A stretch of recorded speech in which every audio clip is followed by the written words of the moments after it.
बताओ।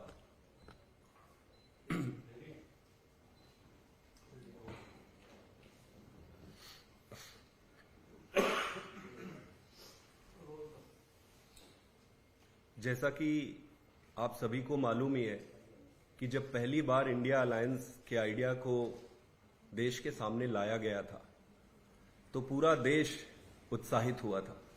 देश में एक बहुत बड़े वर्ग में एक उम्मीद जागी थी। जिस तरीके से नरेंद्र मोदी जी और भारतीय जनता पार्टी की सरकार का उद्देश्य अपनी पार्टी को आगे बढ़ाना रह गया है, देश को आगे बढ़ाना उनका उद्देश्य नहीं रहा, अपनी पार्टी भाजपा को आगे बढ़ाना उनका उद्देश्य रह गया है। ऐसी परिस्थिति में जब इंडिया अलायंस बनी तो पूरी देश में उत्साह दिखा था। इंडिया अलायंस का उद्देश्य यही था कि देश हित में सभी घटक राजनीतिक दलों को एक साथ आकर अपने स्वयं के राजनीतिक हितों की चिंता किए बगैर देश हित को ध्यान में रखकर इंडिया अलायंस को चुनाव लड़ाकर और जिताकर इस देश को एक अच्छी सरकार देने की सोच रखी गई थी। हम भी जब इस अलायंस में आए तो हमारी भी एक ही मंशा थी कि अपने हितों का नहीं सोचना है, अपनी पार्टी के हितों के बारे में नहीं सोचना है, देश के बारे में सोचना है। देश इंपॉर्टेंट है, पार्टी इंपॉर्टेंट नहीं है। इसी उद्देश्य से हम भी इस अलायंस में आए। आज शुरू में ये कहना चाहता हूं कि हम पूरी ताकत से, पूरी ईमानदारी से और पूरी लगन से इस अलायंस के हिस्सा है और इस अलायंस को सफल बनाने के लिए जो कुछ भी लगेगा, ईश्वर ने हमें जितनी भी शक्ति दी है उसके हिसाब से हम पूरी ताकत से इस पे लगेंगे। लेकिन आप ये समझो कि इस इंडिया अलायंस का उद्देश्य है क्या? इंडिया अलायंस का उद्देश्य है कि चुनाव लड़ना, चुनाव जीतना और देश को एक नया विकल्प देना। और अगर चुनाव लड़ना और चुनाव जीतना इस पूरे पवित्र उद्देश्य का आधार है तो आपके सारे जो चुनाव लड़ने से संबंधित चीजें हैं वो महत्वपूर्ण हो जाती है। समय पर कैंडिडेट की घोषणा करना, आपके कैंपेन प्लानिंग करना, सारे को एक साथ मिलजुल कर इस चुनाव को कैसे आगे बढ़ाया जाए उस पर बातचीत करते रहना। कांग्रेस पार्टी के साथ अलायंस की जो बातचीत हमारी सीट शेयरिंग को लेकर हुई थी, आप देखेंगे कि ये दो बारी ऑफिशियल मीटिंग हुई, एक 8 जनवरी को और दूसरी 12 जनवरी के आसपास।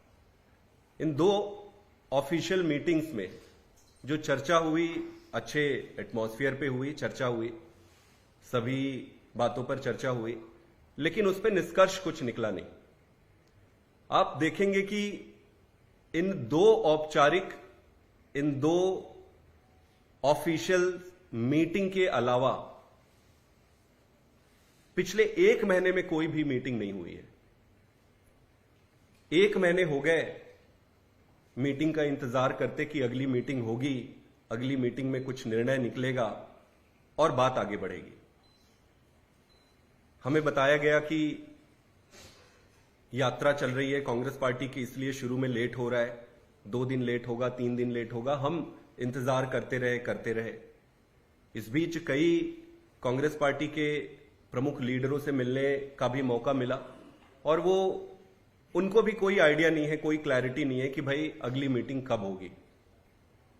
1 महीने से ज्यादा होने को है।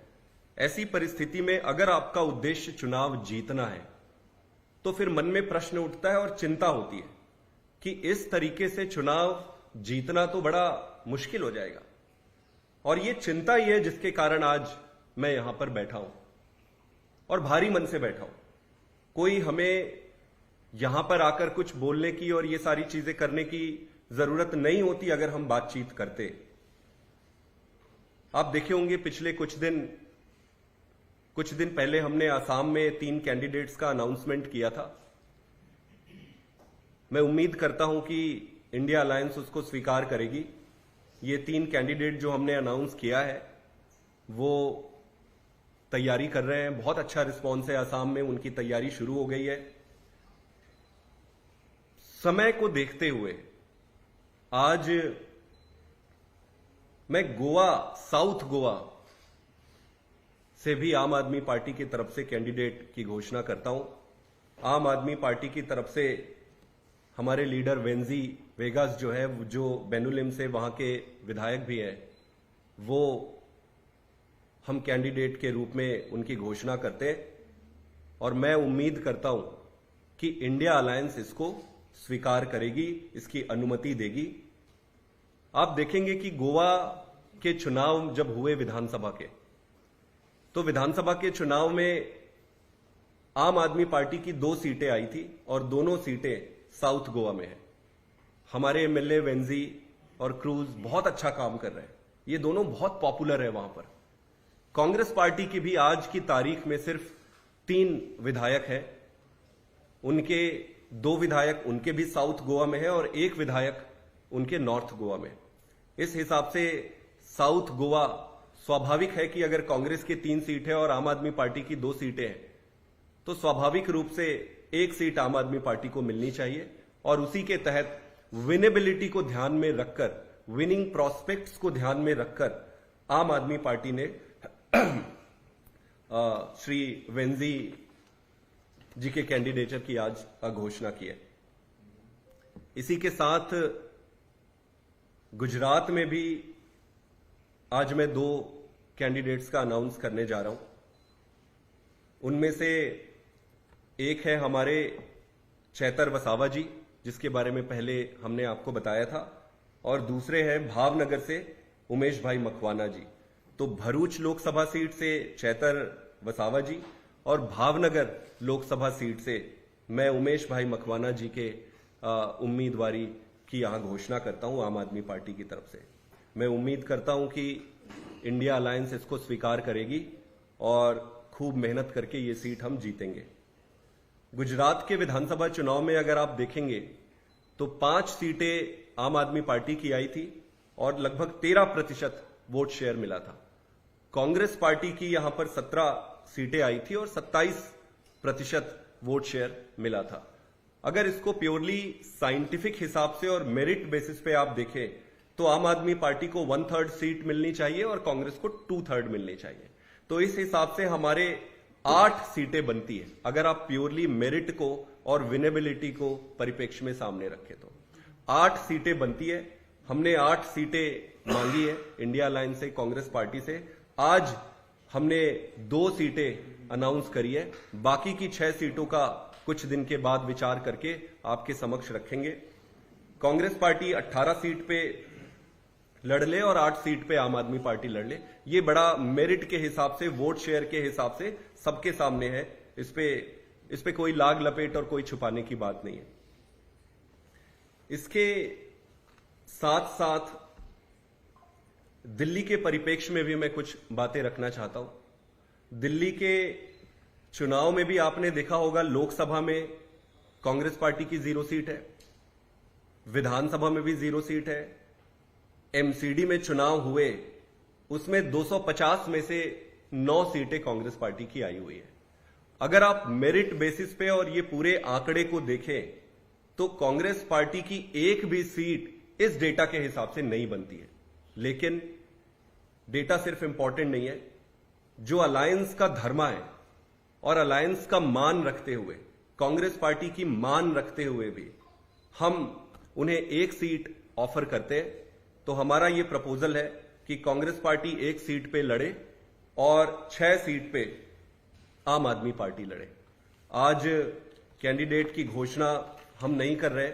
मैं उम्मीद करता हूं कि दिल्ली के परिप्रेक्ष्य में बातचीत शुरू हो, बहुत जल्दी बातचीत का निष्कर्ष निकले, हम सारे अपने काम पे लगे और अगर फिर भी निष्कर्ष नहीं निकलता है तो हम अगले कुछ दिनों में जो 6 सीट हम कह रहे हैं उन 6 सीटों पे हम उम्मीदवार की घोषणा करेंगे और हम अपनी तैयारी, अपना काम शुरू करेंगे। गुजरात के परिप्रेक्ष्य में एक बारी मैं आपको फिर से एक चीज बताना चाहता हूं कि भरूच की सीट में जब हमने मांगा तो हमें कहा गया कि ये इमोशनल सीट है। हमने पूछा कि भाई ये क्यों इमोशनल है, तो बताया गया कि यहां अहमद भाई लड़ते थे और अब अहमद भाई की बेटी यहां से लड़ेगी। तो हमने इसका डेटा निकाला। डेटा अगर आप निकालेंगे तो 1977 से 1991 तक यहां पर चुनाव लड़े, उसमें आखिरी बार 1984 में कांग्रेस पार्टी जीती थी। 40 साल हो गए कांग्रेस पार्टी यहां चुनाव जीती नहीं है। उसको भी आप छोड़ दो, 2019 में आप देखेंगे कि बीजेपी को 55% वोट शेयर मिले थे और कांग्रेस पार्टी को 26% वोट शेयर मिले थे। तो पहली बात तो ये अहमद भाई वहां बहुत पहले लड़े थे, 1984 की बात है। ये 40 साल से यहां कांग्रेस हार रही। ना तो ये इमोशनल सीट है, ना अहमद भाई की सीट है, और ना ही ये कांग्रेस पार्टी की स्पेसिफिक सीट है जहां जीतने की प्रोबेबिलिटी है। मैं पूरी संजीदगी के साथ कहना चाहता हूं कि आज अगर भारतीय जनता पार्टी को हराना है तो आपको परिवारवाद से बाहर निकलना पड़ेगा। हमें यह नहीं देखना पड़ेगा कि कौन किसका रिश्तेदार है, किसको टिकट देनी चाहिए, किसका कौन रिश्तेदार है, किसको टिकट। आप प्योरली इस बात पे आपको जाना पड़ेगा कि कौन सी सीट कौन जीत सकता है और भाजपा को कौन हरा सकता है। आज भरूच में जिस तरीके से सेंटिमेंट से सारा का सारा भरूच चाहता है कि चैतर भाई वसावा उनके कैंडिडेट बने, सारा का सारा ट्राइबल समाज ये चाहता है कि चैतर भाई वसावा उनके कैंडिडेट बने। सारे भरूच में अगर इमोशनल बात कुछ है तो इमोशनल एक ही है, और वो है चैतर वसावा जी को वहां से कैंडिडेट बनाना चाहिए। मैं आज आपके सामने पूरी संजीदगी के साथ कहना चाहता हूं कि भारतीय जनता पार्टी को अगर एक सीट पे अगर कोई हरा सकता है तो हम भरूच की सीट पर चैतर भाई वसावा इंडिया अलायंस के तरफ से हरा सकते हैं। तो हमें ये देखे बिना कि किसके परिवार की क्या बनती है, ये देखे बिना ये देखना चाहिए कि कौन हरा सकता है भाजपा को। हमें कहा गया कि अहमद भाई की बेटी है मुमताज जी। मुमताज जी दिल्ली में रहती हैं, उनका कोई राजनीतिक पकड़ भी नहीं है। तो मेरा यह मानना है कि ये कोई इमोशनल सीट, ना तो इमोशनल सीट है, ना कांग्रेस पार्टी की ये सीट है। इसी तरह से अगर आप देखेंगे कि हरियाणा में, चंडीगढ़ में बातचीत जल्दी शुरू होनी चाहिए और वहां पे जल्दी निष्कर्ष निकलने चाहिए।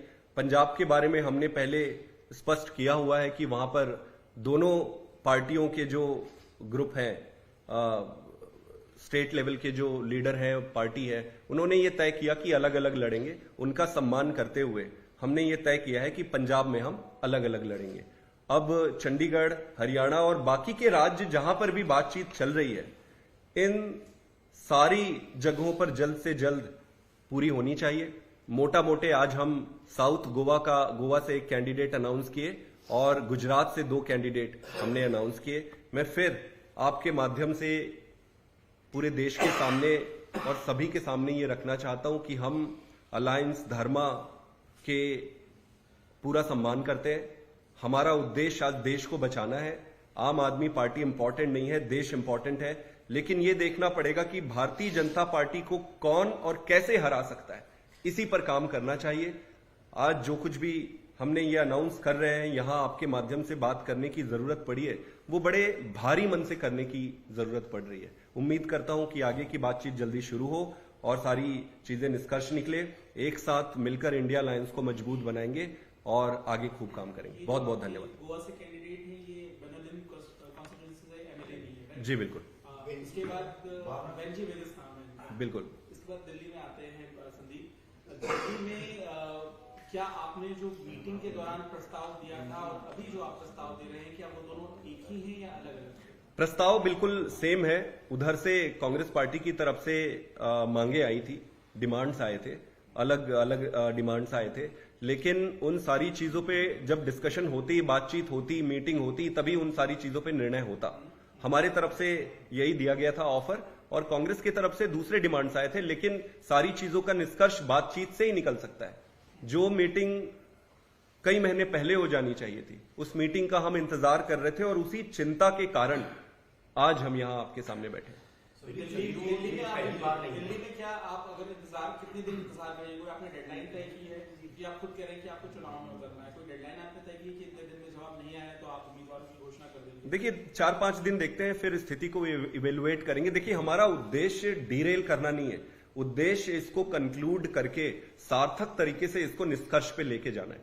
एक सीट कौन सी है ये, बस ये और एक सीट कौन सी है दिल्ली वाली? वो आपको अलग से बता देंगे। जो आपने दिल्ली की बात करी, डेटा और वोट शेयर, वो एमसीडी चुनाव का वोट शेयर है, 2019 का जनरल इलेक्शन का वोट शेयर है, या असेंबली का वोट शेयर है, जिसके आधार पर कांग्रेस को सिर्फ एक सीटें मिलने की संभावना है? आप सारे देख लीजिए, आप वोट शेयर ले लो या फिर आप सीटें देख लो। आप सीट में अगर देखेंगे, लोकसभा, विधानसभा और 250 सीटें हैं एमसीडी की, जो सबसे नियरेस्ट है। 250 सीटों में 9 सीटें कांग्रेस पार्टी की आई है। तो टेक्निकली जिस आधार पर कांग्रेस पार्टी आम आदमी पार्टी को दूसरे स्टेट्स में देने की बात कर रही है, भाई वही रूल्स तो सबके लिए लागू होगा। तो उस परिप्रेक्ष्य में देखेंगे तो आज कांग्रेस पार्टी बिल्कुल कहीं नहीं है। ये डेटा कह रही है, हम नहीं कह रहे। हमारा कोई उद्देश्य किसी को दुख पहुंचाना नहीं है। हमें खुद अच्छा नहीं लग रहा है ये सब कहते हुए, लेकिन हमारा अच्छा लगना, हमारा बुरा लगना वो इंपॉर्टेंट नहीं है। इंपॉर्टेंट है चुनाव लड़ना और चुनाव जीतना। लेकिन जिस क्लियरिटी से आप बात रख रहे हैं, तो पैन इंडिया लेवल पर आम आदमी पार्टी गठबंधन में कितनी सीट डिमांड की थी जिस पर आप लड़ना चाहते थे अपने उम्मीदवार के साथ? हम पूरी तरीके से धरातल पे है, प्रैक्टिकल काम करते हैं, साइंटिफिक तरीके से काम करते हैं।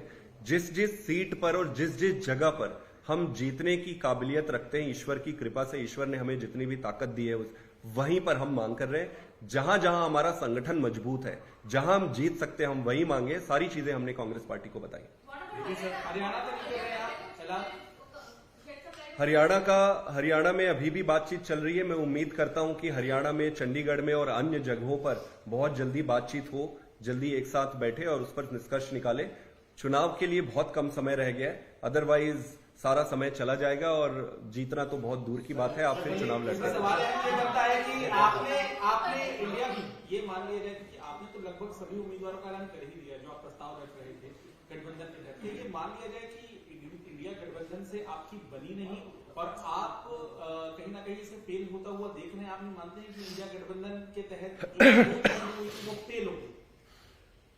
देखिए, ये मेरा काम नहीं है उस पर ज्यादा एनालाइज करना। मैं ये मानता हूं कि जिस उद्देश्य से हम आए थे, मैं आम आदमी पार्टी की तरफ से बात कर सकता हूं। आम आदमी पार्टी पूरी ताकत से, पूरी जिम्मेदारी से और पूरी लगन से इस अलायंस के साथ है। इस अलायंस को सफल बनाने के लिए जो कुछ भी करना पड़ेगा हम करेंगे।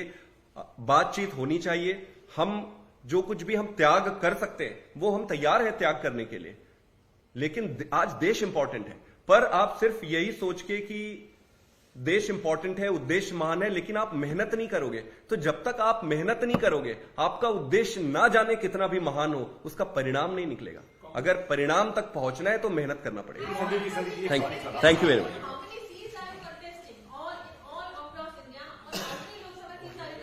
We will inform that letter.